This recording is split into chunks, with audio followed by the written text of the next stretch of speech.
अरे वाह क्लास 10 वालों, हिस्ट्री की बोरिंग किताब को इंटरेस्टिंग बना दूं तो स्वागत है आपका फैक्ट्स विद ठाकुर पर। मैं हूं दीपांशु शेखावत और आज हम पढ़ेंगे यूरोप में राष्ट्रवाद का उदय। जी हाँ, वो टाइम जब लोगों ने अपने देश से प्यार करना शुरू किया और पूरे यूरोप में क्रांति की लहर दौड़ गई।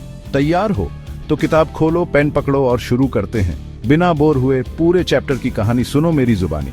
सबसे पहले एक पेंटिंग से शुरुआत करते हैं। एक पेंटर था फ्रेडरिक सोर्यू। 1848 में उसने एक पेंटिंग बनाई जिसमें लोग मार्च कर रहे हैं, हाथ में नेशनल फ्लैग लिए हुए। उनके पीछे स्टैच्यू ऑफ लिबर्टी खड़ी है और उसके हाथ में टॉर्च ऑफ एनलाइटनमेंट है। क्या दिखाना चाहता था सोर्यू? एक ऐसा सपना जहां लोग राष्ट्रवाद के नाम पर एकजुट हो रहे हैं। कोई राजा नहीं, कोई तानाशाह नहीं, सब लोग खुद अपने देश के मालिक हैं। वाह क्या सपना था ना। लेकिन दोस्तों, ये सपना इतना आसान नहीं था। क्यों? क्योंकि 19वीं सदी का यूरोप राजाओं और साम्राज्यों में बंटा हुआ था। अब शुरू होती है असली कहानी। 1799 में नेपोलियन सत्ता में आया। उसके पहले फ्रेंच रिवॉल्यूशन 1789 ने लिबर्टी, इक्वालिटी, फ्रेटर्निटी के विचार फैलाए। लोगों ने राजा के खिलाफ लड़ाई लड़ी और सिटीजनशिप की सोच आई। कानून सबके लिए बराबर, टैक्स सबके लिए बराबर। लेकिन फिर नेपोलियन ने यूरोप के अलग अलग हिस्सों में जाकर कोड नेपोलियन लागू किया। शुरू में लोग खुश हुए, फिर लगा अरे ये तो एक और राजा जैसा निकला। नेपोलियन ने फ्रीडम दी लेकिन डिक्टेटरशिप भी ले आया। तो दोस्तों, यूरोप में लोगों के मन में राष्ट्रवाद की चिंगारी जल गई थी। अब वो राजाओं के राज को खत्म कर राष्ट्र बनाना चाहते थे। अब एक जरूरी सवाल, राष्ट्र, नेशन और राष्ट्र राज्य, नेशन स्टेट में फर्क क्या है? नेशन एक ऐसा ग्रुप जहां लोग एक जैसी भाषा, संस्कृति, इतिहास से जुड़े होते हैं। नेशन स्टेट वो नेशन जहां अपनी खुद की सरकार हो, अपने कानून हो।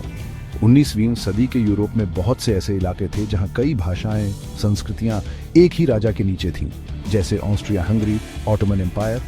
लोग चाहते थे कि हमारे जैसे लोग एक राष्ट्र बनाएं।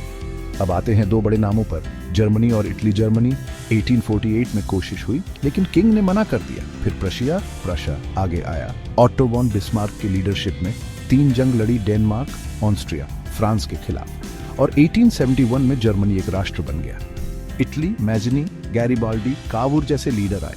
गैरिबाल्डी ने रेड शर्ट्स के साथ लड़ाई लड़ी। 1861 में इटली भी यूनिफाइड हो गया। क्या जबरदस्त कहानी है ना दोस्तों। सब कुछ इतना आसान नहीं था। जैसे जैसे नेशनलिज्म बढ़ा, छोटे छोटे ग्रुप्स भी अपने नेशन चाहते थे। बाल्कन इलाके में सर्बिया, ग्रीस, बुल्गारिया, रोमानिया जैसे देश बनना चाहते थे। इससे यूरोप में टेंशन बढ़ी। राजाओं को डर था कि उनकी पावर खत्म हो जाएगी। ये टेंशन आगे जाकर पहले विश्व युद्ध, वर्ल्ड वॉर 1 की वजह भी बनी। तो दोस्तों, यही थी कहानी यूरोप में राष्ट्रवाद का उदय की। कैसे एक सपना, एक आंदोलन और फिर यूनिफिकेशन और टेंशन तक पहुंचा। अगर ये वीडियो आपको हेल्पफुल लगा हो तो लाइक करो, सब्सक्राइब करो और कमेंट करके बताओ कि अगला चैप्टर कौन सा चाहिए। और याद रखना, इतिहास को समझना अपने आज को समझना है। मैं हूं दीपांशु शेखावत। मिलते हैं अगले वीडियो में। तब तक के लिए कीप लर्निंग, कीप ग्रोइंग।